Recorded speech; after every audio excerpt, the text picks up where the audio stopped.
Bazı bayraklar sadece bir ülkenin sınırlarını temsil eder. Ama bazı bayraklar bir halkın hayatta kalma iradesini.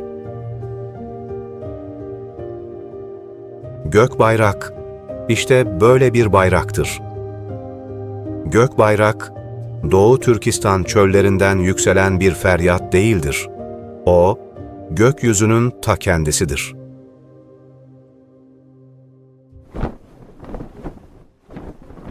Bu videoda sadece bir bayrağın tarihini anlatmayacağız.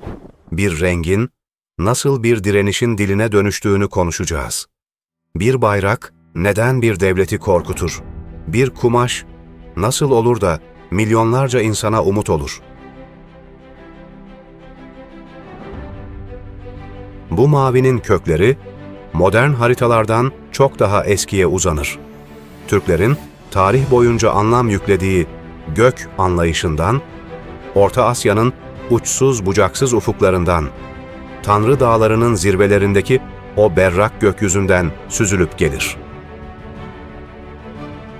Mavi, Türkler için sadece bir renk değildir.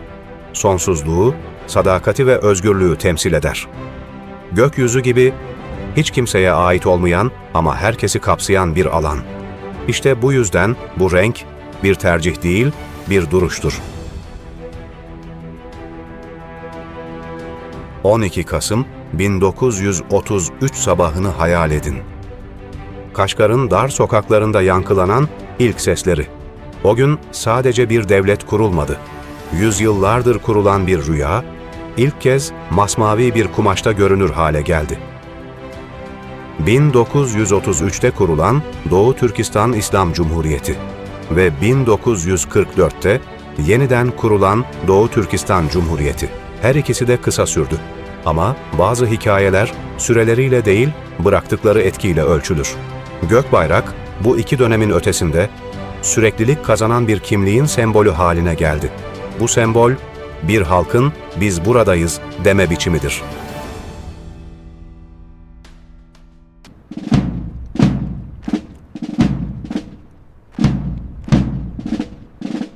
Hilal, yalnızca bir inancı temsil etmez. O, sürekliliği temsil eder.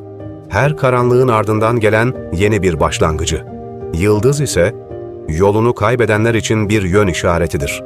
Ne kadar karanlık olursa olsun, bir ışık her zaman vardır. Bu iki sembol birleştiğinde ortaya çıkan şey, bir amblem değil, bir kimliğin devam etme iradesidir. Bir Uygur'un elinde resmi bir belge olmayabilir ama zihninde taşıdığı bir gökyüzü vardır ve o gökyüzü kimsenin elinden alamayacağı bir kimliktir. Peki, neden yasak? Bugün Çin yönetimi bu sembolü neden bir tehdit olarak görüyor? Çünkü otoriter sistemler nesnelerden değil, o nesnelerin temsil ettiği anlamlardan korkar. Bu sembol, unutulmayan bir geçmişi hatırlatır ve unutulmayan bir geçmiş her zaman kontrol edilemez. Bu nedenle bu bayrak sadece bir sembol değil, aynı zamanda bir hatırlatmadır.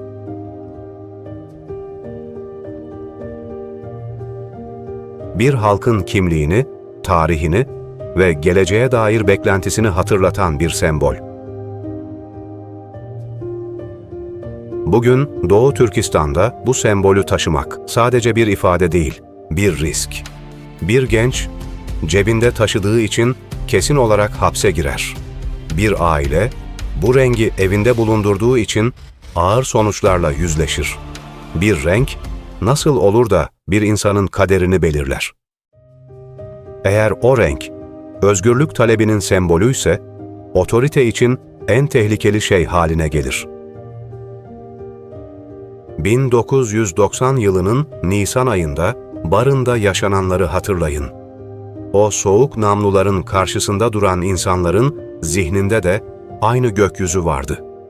Bu sadece bir yerel olay değildi, bir kimliğin ayağa kalkışıydı.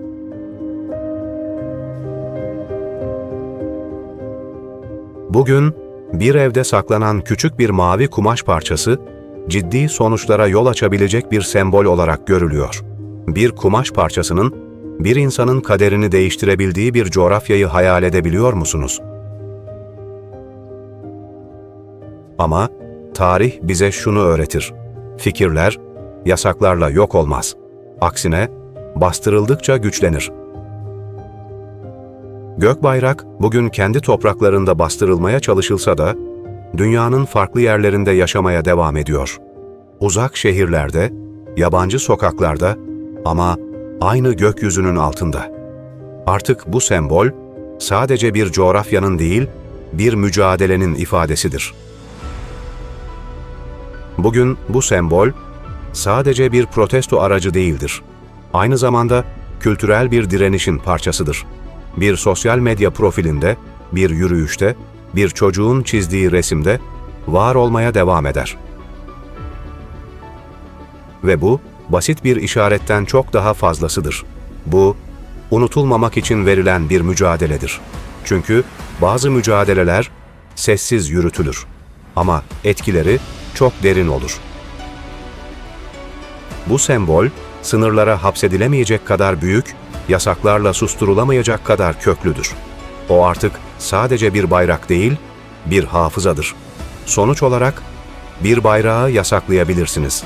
Onu görünmez kılabilirsiniz. Görünürlüğünü sınırlayabilirsiniz. Ama onun temsil ettiği fikri asla yok edemezsiniz.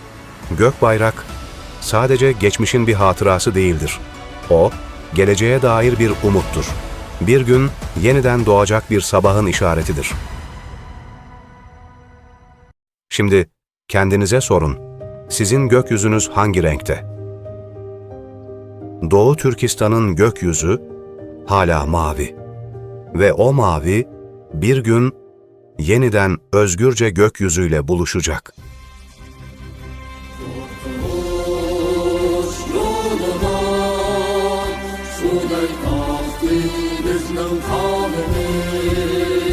Sen için ey yurtimiz, bulsun feda bu canımız. Kan küçük hem can büyük, ağır kurtuldu da senin. Kurtuluşta kalbimizde var idi imanımız. Atalarının cenleri resmen o tarih bitirdi.